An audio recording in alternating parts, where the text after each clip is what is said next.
Hello నమస్తే అండి. నా పేరు శ్రీనివాస్ ఎర్రమోతు.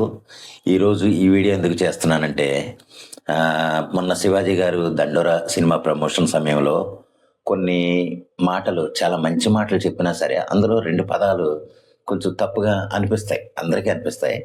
ఆయన యాక్చువల్‌గా ఫ్లోలో చెప్పేసిన సహజంగా తన సహజ ధోరణిలో చెప్పినా కానీ, ఆ 2 మాటలు యాక్చువల్‌గా అయితే అభ్యంతరకరమే. అది సామాన్లు అని అంటాం, దరిద్రముండ అని అంటాం. యాక్చువల్‌గా ఏంటంటే ఆయన దరిద్రముండా అని అనటం తప్పే కానీ, అది అందరిని కాదన్న సంగతి ప్రతి ఒక్కరికి తెలుసు. అది కేవలం ఆ విధంగా దరిద్రంగా తిరిగే వాళ్ళని మాత్రమే దరిద్రముండా అని అన్నారు. అది యాక్చువల్‌గా అనకూడదనుకో, కానీ దరిద్రంగా తిరిగే వాళ్ళని దరిద్రముండా అనకుండా ఇంకేమంటారో అయితే నాకైతే తెలీదు. అది పక్కనెట్టండి పోనీ. ఈ విషయంలో ఈరోజు నాగబాబు గారు తలదూర్చేయటం కూడా నాకు ఆశ్చర్యంగా ఉంది.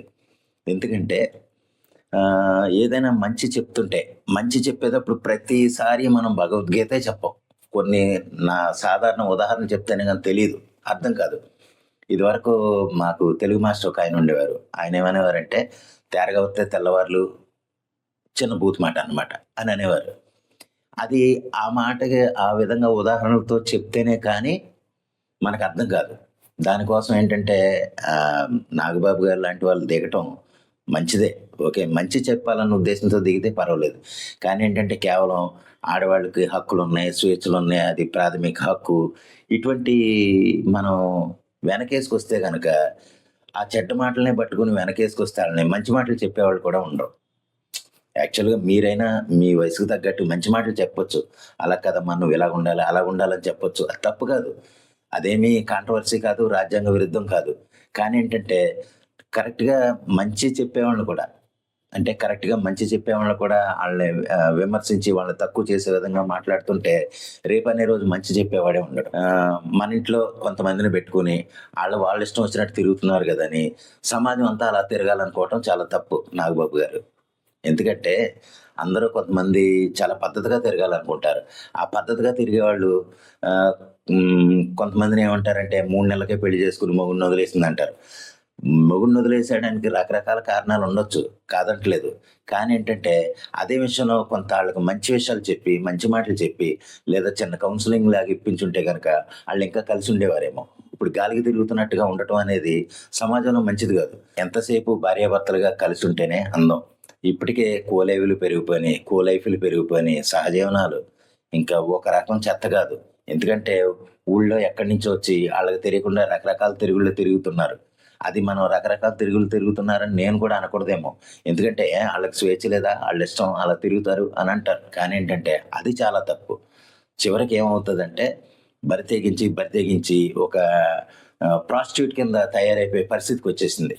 నేనెప్పుడో ఒక 10 ఏళ్ల క్రితం విన్న మాట మెడికల్ కాలేజీల్లో అంటే కొన్ని కాలేజీల్లో చదివేవాళ్ళు ప్రతి నైటు ఒక్కొక్కడికి 5,000కి, 6,000కి లేదా 10,000కి ఎళ్ళిపోతారు.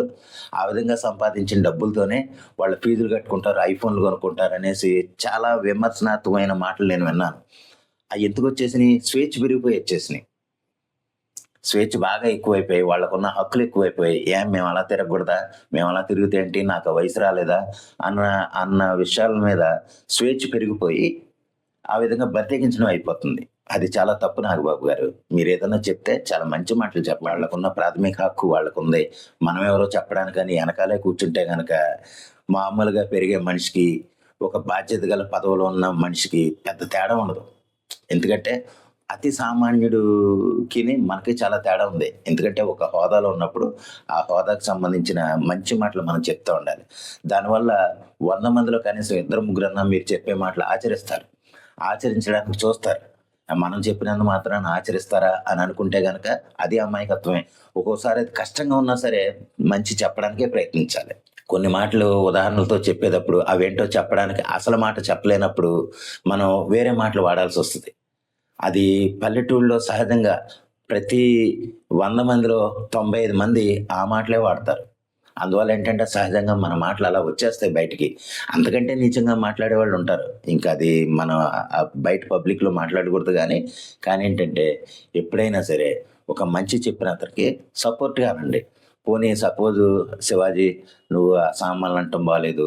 లేకపోతే దరిద్రములు అంటం బాలేదు అని అనండి. కానీ ఆయన ఎవరినన్నారో మీకే తెలియకుండా మీరు దాన్ని మళ్ళీ కాంట్రోవర్షియల్ చేసేసి, దాన్ని వ్యతిరేకించే విధంగా మాట్లాడడం అంటే గనక, ఇంకా మనకే పెద్దరికానికి, మన హోదాకి విలువంటూ ఉండదు. అది. నమస్తే. శ్రేయ డ్రీమ్స్.